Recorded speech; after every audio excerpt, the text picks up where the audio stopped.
Hi everybody, this is Julie from Mud Pie Jewels, and this is my second video to update you about my junk journal business idea book. I posted a video yesterday, so this is the second one in the series of what is sure to be a very long series.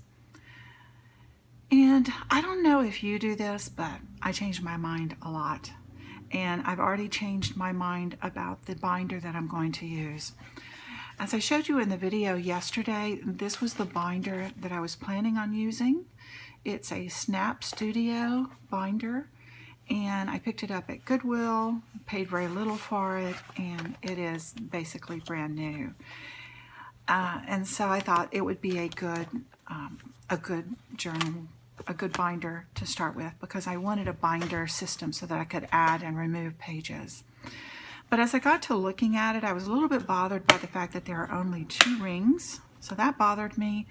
And the other thing was that I don't know, this paper size isn't quite large enough for what I wanted. I want to have a lot of room to write, and so I want it to be not only about the business of junk journals, but as I'm doing that, I also plan to have some ephemera type samples in it that I'm making along the way.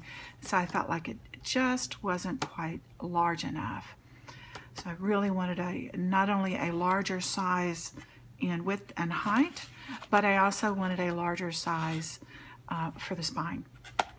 So I went upstairs into my art studio, and I found this very large binder. This was something I picked up at a thrift store. It's a Professional's Guide to Patient Drug Facts. This is obviously a medical binder resource. It's a little bit dirty, but not much. It's probably something that was purchased and sat on a shelf, because it really doesn't look very used. The binders, there are 3 of them, and it looks like it's probably, let me see, let me find my ruler.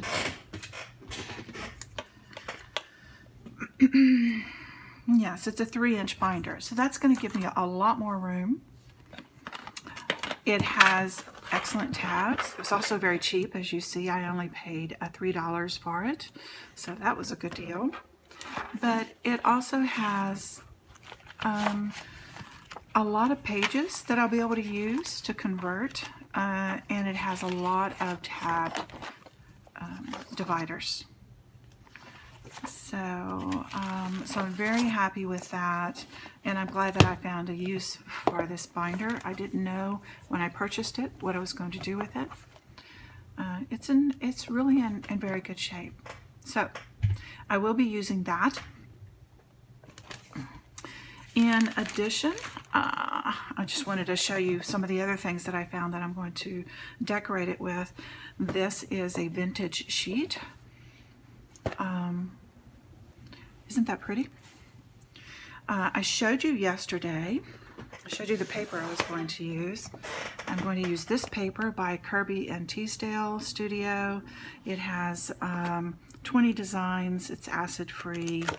That doesn't really matter because I'm going to be using coffee stained paper, but I really like this design. And in fact, when I was upstairs looking for my binder, I noticed that I already had this paper pack, so I didn't need to buy it yesterday, but at least now I know that I really like it.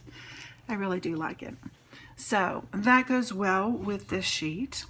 The other thing that I like about this sheet is that the cover of this binder is this kind of beige color, and so I won't have to be doing a lot of covering up of that cover. I will have to cover up this green text though, because that probably will show through.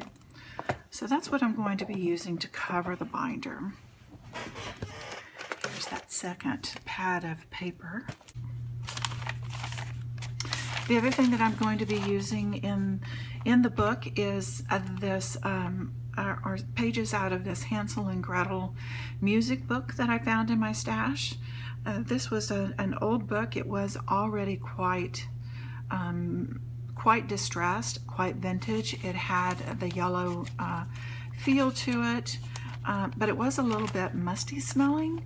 So one of the ways that I deal with that when I have a book that I'm tearing up that smells musty is, and this is a rather quick way, it works very well, I just dip it in coffee and put it in the oven and bake it, and that gets rid of the smell.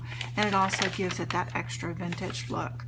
So you can see here that it does have the coffee stained look and also the crispness, and it no longer smells, and it's probably been sanitized as well. Well, I know it's been sanitized as well.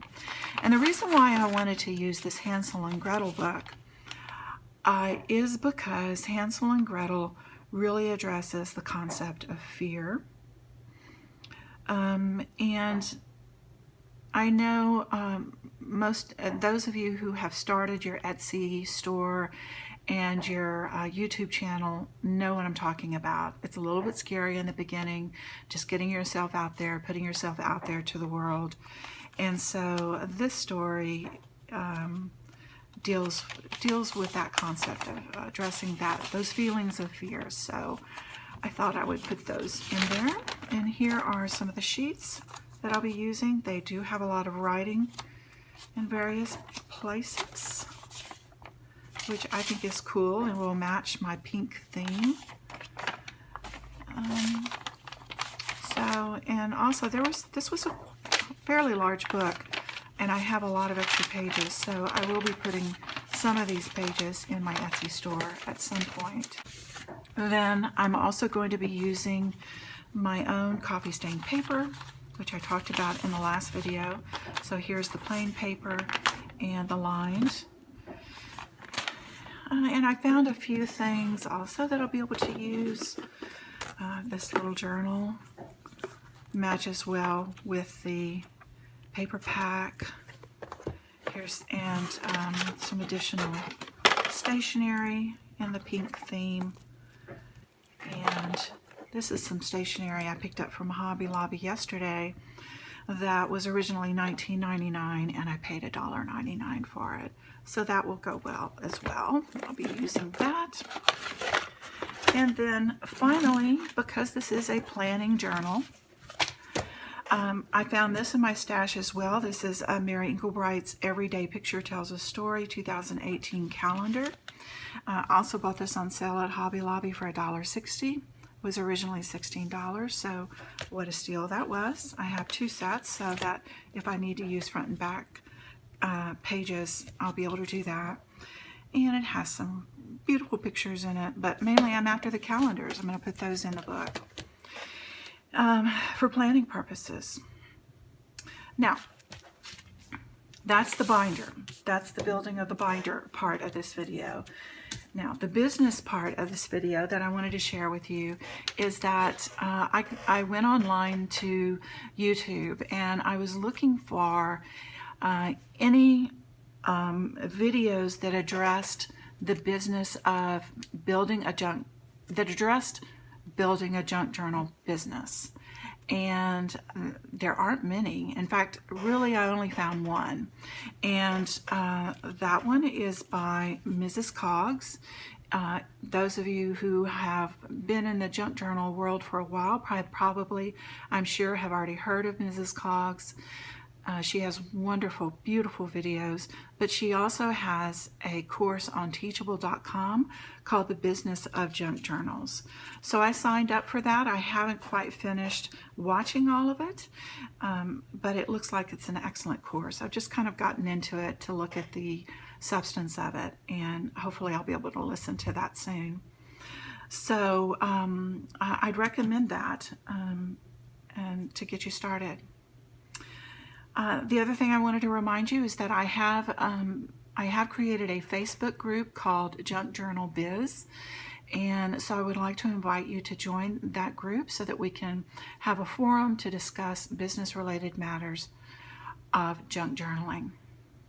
Okay, that's all I have for you today. Have a wonderful day, and I'll see you in the next video. Bye.